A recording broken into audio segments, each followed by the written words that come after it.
Assalamualaikum warahmatullahi wabarakatuh dan salam sejahtera. Welcome back to my channel, PG Share. Baik, untuk perkongsian kali ni, apa dia nak kongsi tentang apa? PG Share nak share tentang, pernah tak kita masa zaman sekarang ataupun zaman dulu, apa dia ni, kasut tercabut tapak ataupun selipar kita jadi mulut macam ni. Biasa orang panggil, kalau teringat saya zaman sekolah rendah dulu, zaman sekolah rendah dulu orang akan panggil mulut buaya macam ni. Sebenarnya mak abah kita tak, apa dia ni, tak mampu nak beli kasut baru kan. Biasanya kasut tahun lepas guna untuk tahun ni. Itulah jadi mulut macam ni. Tapi jangan risau. Hari ni saya nak sharekan tentang bagaimana kita nak, apa dia ni, kita nak tampal kasut kita yang rosak ni. Jangan kita terus tercabut tapak sikit terus kita buang kan. Okey, jadi sebenarnya kasut ni masih boleh diguna. Cuma kita perlu baiki, repair sikit. Kalau kita hantar ke apa ni, kepada kedai untuk baiki, mungkin kos tinggi. Sebenarnya kita guna kos yang rendah saja. Okey, di sini saya akan gunakan gam. Ni gam dan gam Dunlop ni. Okey, Dunlop ni mampu menjadikan kasut anda bukan baru semula, mampu menjadikan kasut anda boleh dipakai semula. Okey, baik. Jom saya tunjukkan bagaimana cara yang senang, dan tapi cara kena betul. Kalau tidak, dia memang akan tercabut semula. Okey, jadi jom saya tunjukkan bagaimana cara untuk kita gam, lekatkan semula kasut kita ataupun selipar kita yang rosak ataupun yang tercabut tapak.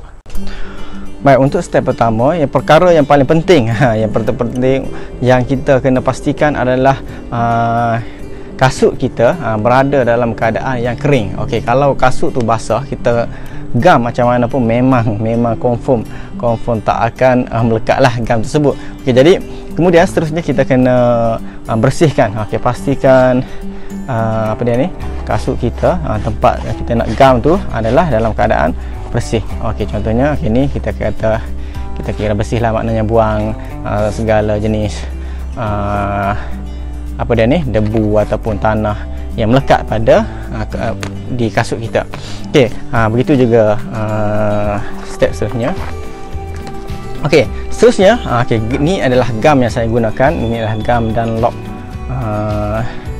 Gam Dunlop ni dia ada cara untuk kita guna, untuk kita gam pada kasut kita. Bukan kata kita gam terus kita tampal, tak boleh. Dia menjadikan gam tu tak melekat. Okey, jadi bagaimana? Okey, jom saya tunjukkan cara dia.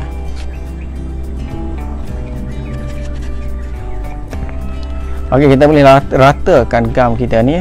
Satu lagi, kita elakkan kita sapu tu dia jadi berketul-ketul. Kita pastikan dia rata.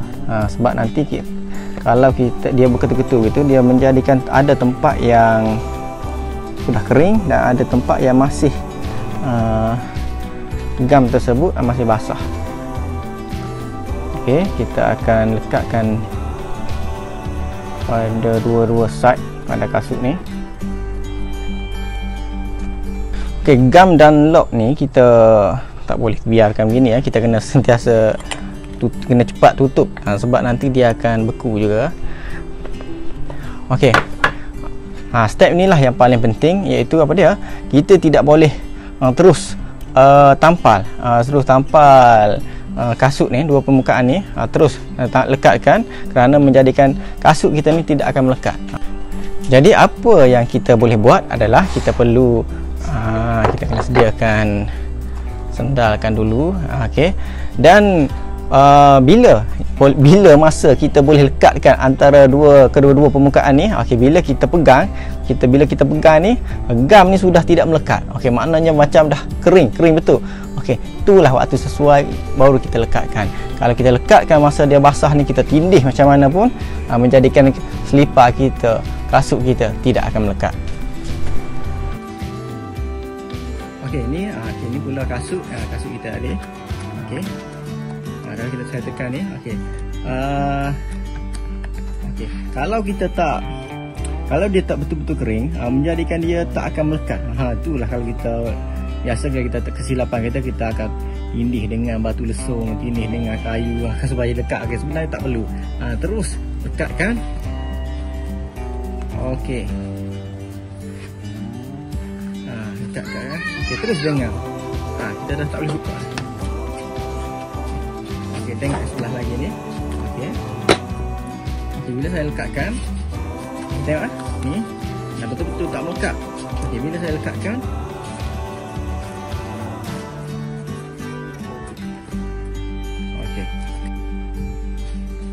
okey, kita tekan-tekankan dulu supaya dia betul-betul melekat. Okey, tengok. Saya dah kuat, dia tak terbuka dah. Tengok. Tengok dia cara dia melekat. Kalau dia tak betul-betul kering, dia mesti akan terbuka. Okey, jadi tunggu saja dia kering, kemudian esok boleh terus pergi jogging. Okey, baik, itulah cara yang sangat-sangat mudah dan sangat-sangat saya kira berkesan lah. Okey, begitu juga dengan slipper ni. Okey, slipper ni pun saya akan gunakan step yang sama saja. Okey, mana saya akan sapukan gam pada permukaan yang hendak ditampal. Kita biarkan dia kering dahulu. Kita tengok tapak kasut ni, tapak slipper yang saya telah gam tadi. Okey, bila dah jadi okey macam ni. Okey. Kalau kita pegang pun, okey, cuba tengok. Saya pegang, kira tak melekat lah di tangan. Okey, ni dia tapaknya. Okey, kalau kita pegang tak melekat di tangan. Okey, jom tengok bagaimana saya nak lekatkan tapak ni. Okey, bila kita lekatkan, terus ngam dan terus cantik. Okey. Kalau kita tampal masa belum kering, menjadikan itulah menyebabkan kita tak larat nak tampal. Tampal-tampal terbuka semula. Okey, kita tekan-tekan dahulu. Kita tekan biar dia betul-betul melekat. Okey, semuanya melekat permukaannya. Okey, cuba kita buka. Okey, ni tak kering lagi. Katanya dia sudah betul-betul melekat. Bukan kalau kita terus lekatkan, dia jadi tak lekat. Kalau contoh kita lekatkan semasa dia belum kering, menjadikan kasut kita akan terus terbuka semula. Okey. Okey, sebenarnya ada satu lagi cara ataupun kaedah untuk bagaimana menjadikan kasut anda bertahan bertahun-tahun lamanya. Okey, tapi jangan lama sangat, tak laku kasut kat kedai pula. Okey, kita boleh jahit kasut kita. Jadi kalau nak jahit ni, kalau kita hantar kat kedai satu kasut, sepasang kasut ni biasanya upah saja dah RM20-30. Okey, jadi jom saya tunjukkan bagaimana cara untuk menjahit kasut, tapi pada video yang lain. Jadi jangan lupa subscribe dan tinggalkan komen untuk penambahbaikan dan juga beri semangat kepada saya untuk meneruskan video-video akan datang. Okey, jumpa lagi, semoga anda berbahagia bersama keluarga tersayang. Jumpa lagi pada video akan datang. Okey, assalamualaikum.